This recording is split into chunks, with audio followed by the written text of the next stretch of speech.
अरे निर्णय हम करेंगे, आप करिएगा। हम करेंगे, आप करिएगा। बोलिए, बैठिए, बैठिए आप पहले बैठिए। न्यूज पॉडकास्ट में आपका स्वागत है। आज हम बिहार विधानसभा में हुए हालिया हंगामे और उससे जुड़े घटनाक्रमों पर चर्चा करेंगे, जो वाकई बेहद विवादास्पद रहे हैं। जी बिल्कुल, ये घटनाक्रम काफी चिंताजनक है। लगातार हो रहे हंगामे से बिहार की राजनीतिक स्थिति और लोकतंत्र की मर्यादा पर सवाल उठ रहे हैं। सही कहा आपने। ये मानसून सत्र शुरू होने से पहले से ही विवादों से घिरा हुआ था। मतदाता सूची के विशेष गहन पुनरीक्षण सर को लेकर विपक्ष का आक्रामक विरोध शुरू हुआ। 21 जुलाई को ही विधानसभा के बाहर प्रदर्शन देखने को मिले थे। जी हाँ, विपक्ष का कहना था कि स से गरीबों और दलितों का नाम वोटर लिस्ट से जानबूझकर हटाया जा रहा है। उन्होंने इसे लोकतंत्र विरोधी बताया। और 22 जुलाई को तो सदन में भारी हंगामा हुआ, कुर्सियां उठीं, कागज फेंके गए। और ये हंगामा सिर्फ मतदाता सूची तक ही सीमित नहीं रहा। मुख्यमंत्री नीतीश कुमार पर भी कागज फेंके गए। सदन की कार्यवाही बार बार स्थगित करनी पड़ी। ये सब दिखाता है कि विपक्ष कितना आक्रोशित है। ये एक फुटबॉल मैच की तरह हो गया था, जहां एक तरफ विपक्ष और दूसरी तरफ सत्ताधारी दल थे, और गेंद लोकतंत्र की मर्यादा थी। एकदम सही बात है। ये राजनीतिक रणनीति तो है ही, लेकिन इससे जनता का भरोसा भी कमजोर हो रहा है। सोचिए, अगर विधायक ही सदन में इस तरह से व्यवहार करेंगे तो आम जनता पर इसका क्या असर पड़ेगा? बिल्कुल, आम जनता को निराशा होती है। 23 जुलाई को तो स्थिति और भी बिगड़ गई। नीतीश कुमार और तेजस्वी यादव के बीच तीखी बहस हुई। बच्चा जैसे शब्दों का इस्तेमाल हुआ।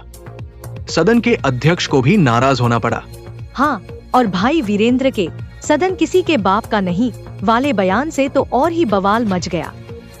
इससे सदन की गरिमा को ठेस पहुंची।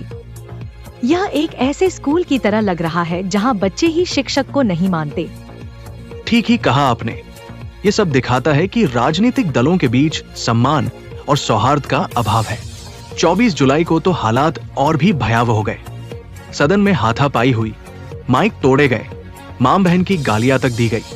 नीतीश कुमार को सुरक्षा में बाहर निकाला गया। ये तो बिल्कुल शर्मनाक है। यह घटनाक्रम बिहार की राजनीति की दशा और दिशा को दिखाती है। यह लोकतंत्र के लिए बहुत बड़ा खतरा है। मान लीजिए किसी पंचायत में अगर इस तरह का बर्ताव हो तो ये कितना बुरा होगा। और बात यहीं तक नहीं रुकी। तेज प्रताप यादव ने डिप्टी सीएम सम्राट चौधरी की गाड़ी में टक्कर मार दी। ये विवाद अब सड़क तक पहुंच गया है। ये जैसे किसी घर में झगड़ा शुरू हो और फिर सड़क तक पहुंच जाए। जी हाँ, यह सब बहुत ही चिंताजनक है। ऐसे हालात में जनता को बेहद निराशा होती है। यह घटनाक्रम भविष्य के लिए भी खतरा पैदा करते हैं। क्या आपको लगता है कि इस तरह के हंगामे से कोई सकारात्मक परिणाम निकल सकता है? मुझे नहीं लगता। ये सिर्फ राजनीतिक प्रतिष्ठा को नुकसान पहुंचाता है और जनता का विश्वास कम करता है। हमें उम्मीद है कि भविष्य में इस तरह के घटनाक्रमों को रोका जा सकेगा। जैसे हम किसी बीमारी को रोकने के लिए दवाई लेते हैं, वैसे ही इस समस्या को रोकने के लिए राजनीतिक दलों को अपनी सोच बदलनी होगी। जी बिल्कुल, सबको मिलकर लोकतंत्र की रक्षा करनी होगी। यह हमारी सामूहिक जिम्मेदारी है। आपकी बात बिल्कुल सही है। हम सभी को मिलकर इस दिशा में काम करना होगा। इस मामले में तेजस्वी यादव ने चुनाव बहिष्कार की भी बात की है, जो और भी चिंता का विषय है। जी, यह बेहद गंभीर बात है। चुनाव बहिष्कार से लोकतंत्र को और नुकसान पहुंच सकता है। हमें उम्मीद करनी चाहिए कि सभी दल मिलकर इस मामले का हल निकालेंगे। आशा करते हैं ऐसा ही होगा। इस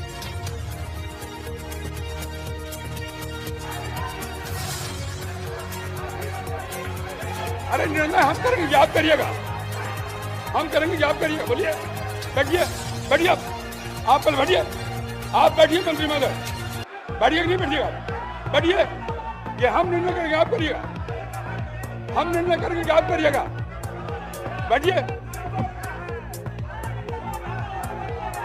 आप हंगामा करना चाहते हैं मुख्यमंत्री को कहे, मैं कह रहा हूं बैठिए। आप पहले बैठिए, बैठिए अपने सामने बैठिए। सदन मैं चलाऊंगा, आप नहीं बैठिए।